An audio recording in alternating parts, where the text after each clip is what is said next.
بسم اللہ الرحمن الرحیم۔ السلام علیکم۔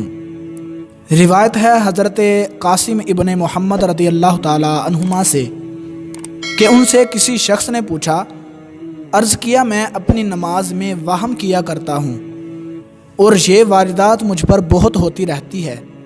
فرمایا اپنی نماز پڑھ گزرو، کیونکہ یہ وہم تو جائے گا نہیں حتیٰ کہ تم یہ کہتے ہوئے نماز ختم کرو گے کہ میری نماز مکمل نہیں ہوئی۔ دوستو، اگر آپ پر حدیث مبارکہ واضح نہ ہو تو ڈسکرپشن میں آپ اس کی وضاحت تفصیل کے ساتھ پڑھ سکتے ہیں۔ روایت ہے حضرت ابن عباس رضی اللہ تعالی عنہما سے کہ حضور نبی اکرم صلی اللہ تعالی علیہ وآلہ وسلم کی خدمت میں ایک شخص آیا اور بولا کہ میں اپنے دل میں ایسے خیالات محسوس کرتا ہوں کہ وہ بولنے سے جل کر کوئلہ ہو جانا زیادہ پسند ہے۔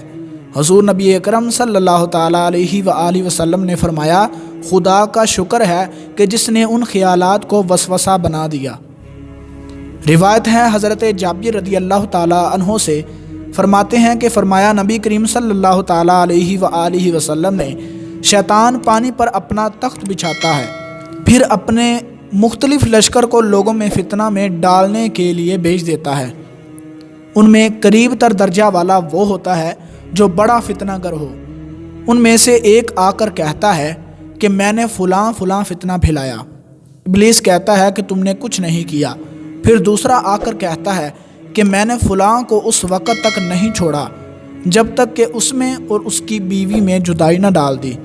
فرمایا ابلیس اسے پاس بٹھاتا ہے اور کہتا ہے تو بہت ہی اچھا ہے۔ اعمش رضی اللہ تعالیٰ عنہ فرماتے ہیں مجھے خیال ہے کہ فرمایا اسے چمٹا لیتا ہے، یعنی کہ اس کے ساتھ چمٹ جاتا ہے۔